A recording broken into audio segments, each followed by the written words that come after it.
Okay guys, just going to pop up a preview a bit late today, make it short and sharp. Not actually very keen on much at all, sort of obviously had a really good day at Devonport on Cup Day, so don't really want to give too much back on a meeting I'm not keen on, but I thought I'd might as well stick with it. I might keep it short and sharp, just pick one out and then just go through the two major races. So the one I've picked out on the day is Cascade City in race 2. Just to begin with, the rail's out 3 the entire track's good. Weather's meant to be sunny, but rain is forecast late afternoon. It is a twilight meeting, so but we'll work on the basis it's going to be okay, and the track's been very fair when the weather's been good. So yeah, but anyway, back to Cascade City. Pretty confident that it beats the rest of them. The one I'm scared to death of is the first start of the Decider, who won a trial in pretty average time but did it in good style. So I do think one of those will win, but happy to be on Cascade City. I've just got the Crown Bet odds here in front of me. So it's 440, 170. I think if you want to play it safely, if you're back at 1/2, it's virtually a bet to nothing from what I can see. We might just have a look at its replay of its debut run. It wasn't wanted in the betting that this day. Lane.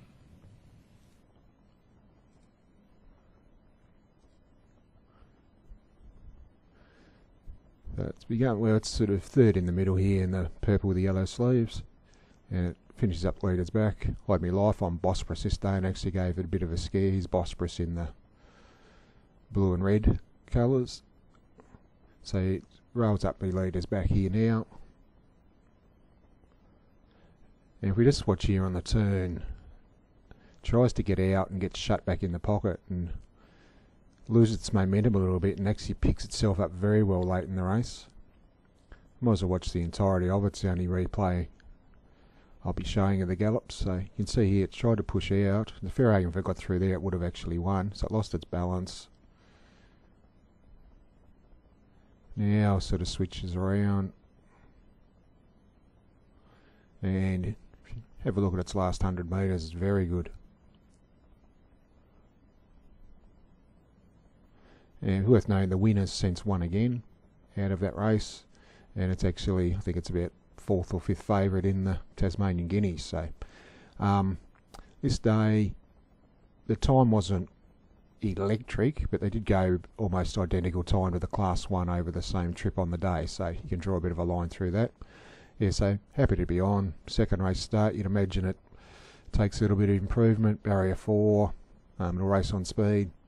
So as I mentioned, it's not the most exciting bet in the world, but if you're back at 1/2, I can't see doing much wrong. And unless the Decider's something really handy, I'm pretty confident that it'll get the cash. So that's the one bet for the day, Cascade City. And I might just have a quick chat about the two features. The Brighton Cup, I've been waiting for El Da Vinci to, I'll go to Racing Australia to get out over this trip since he's arrived in Tasmania. I'm pretty right in the few punters he hasn't burnt. The only time I backed him was on debut in Tassie. But he's been on speed and just been lacking any acceleration. But he hops into this race here and he runs into East Ender on the minimum, who's low flying. Obviously Hugo, if you look here, they're all carrying 54 kilos except for up cups. And like Hugo's a benchmark 78 horse and East Ender 76. And El Da Vinci 68. Like you'd be copying 3 to 4 kilos off them under normal circumstances. So I think East Ender, El Da Vinci, Quinella might be the way to go. Be very surprised if anything bar one of those two won. And the Guineas itself, it's just finding it a little bit tricky. One thing with Mr. Songman, forced to pick holes in his form, he obviously passes the eye test big time. It was when I worked in Darwin that Jared Toomey, who was Mark Reed's #1 form man, he always said that form in slowly run races is as dodgy as hell. and that's always stuck with me. and both the last 2 wins have been sit up and dash home affairs. So, and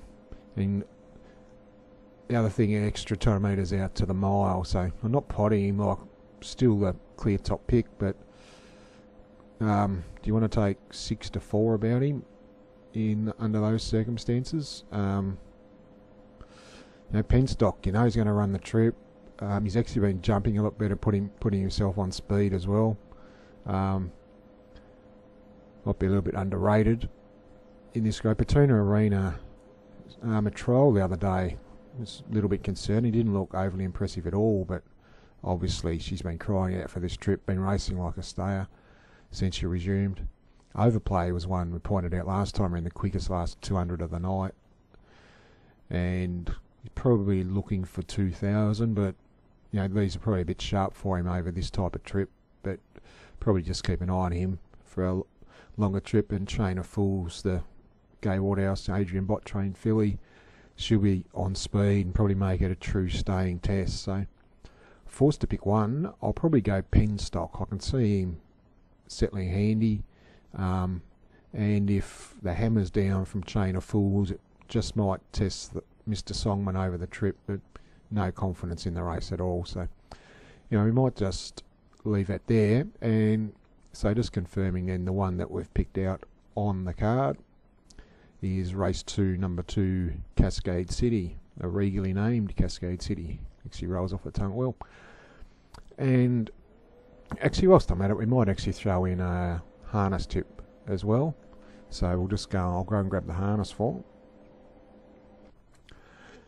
Right, so we've got the harness guide open here now, and the one I've settled on is race 2, number 3, Lockaway Casey.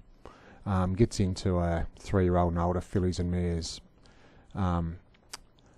race, and 4-year-old and older CO mares, which allows her into the race even though she's assessed as C1.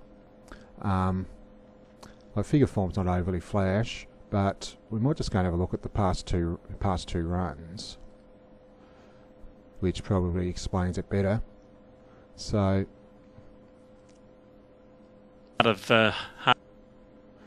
she does have a little bit of gate speed. She drew outside the front on this occasion, so second from the outside, and just eases back.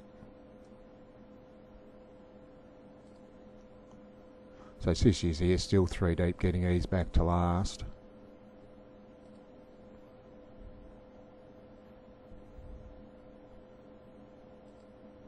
And there she is there, last.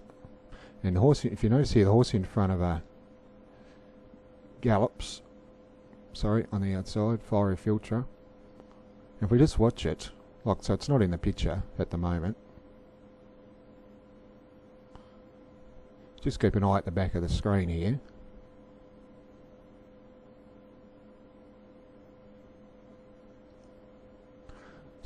That's Fiery Filter, so it's still not in the picture.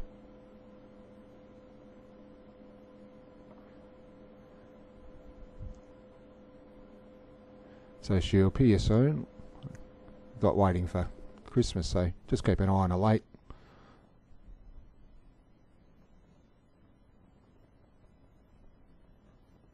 So she's out of the picture. She'll pop up again in a second. Here she comes. And if we just hit pause, like we've got Linny Mac there, Nance's Delight here, and Resurgent Dream there. All 3 of those horses would be a clear favourite in this race. So, and obviously she's gone at least as good as any of them. Might have a look at the start before. Millie Perez in the George Johnson, like a listed mares race, open age mares. Like Modern Chic and the actually, she draws 1, so you get a little bit of a look at her gate speed here. So she comes out of the gate okay. And we might just... So 3 back the fence, getting a soft run, but we'll just... Might just watch the last 400 or so. Remember, you got Millie Perez here, who's a sort of... I think she's an M8 mare, sort of Metropolitan performed. You've got Queen's Advocate out wide here, who won the free fall in Hobart last week. You've got in the gold and black checks here, can't think of its name, ran second in the Hobart Pacing Cup last week, but you can see that it's held its own ground up the inside.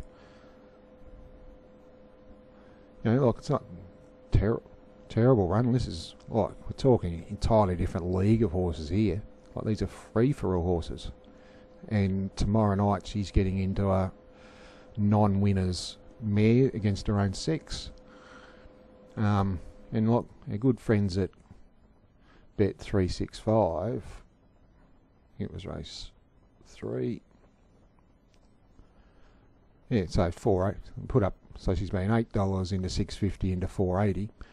I reckon anything $3 plus is well worth a bet.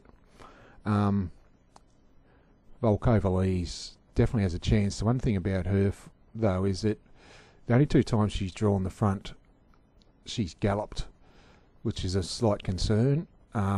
She's definitely going well, but she's a rough going thing, and you wouldn't want to be launching in. So hopefully he's aggressive. Paul Williams is aggressive early, and in the run to the first turns, I think if she leads over the mile, she'll take no end of beating. And there's one in the race here, Sophia's Angel. If you're going to play exotics in the race, she's well worth throwing in. As you know, it's probably a bit tough for her, but she's got the hoof right on the till. Going to win one at big odds soon. So anyway, just sort of throw in a bonus harness bet on the night. So with only the one gallops one. So just confirming then, we're race 2 number 2 at the gallops, and race 3 number 3 at the trots. Nice and easy to remember, 22 and 33. Just hope they don't run second and third. Anyway, guys, we'll wrap it up there. That's about it. It'll probably be a quietish week. Launceston gallops on Wednesday night. So until then, we'll wrap it up and catch you later. Cheers.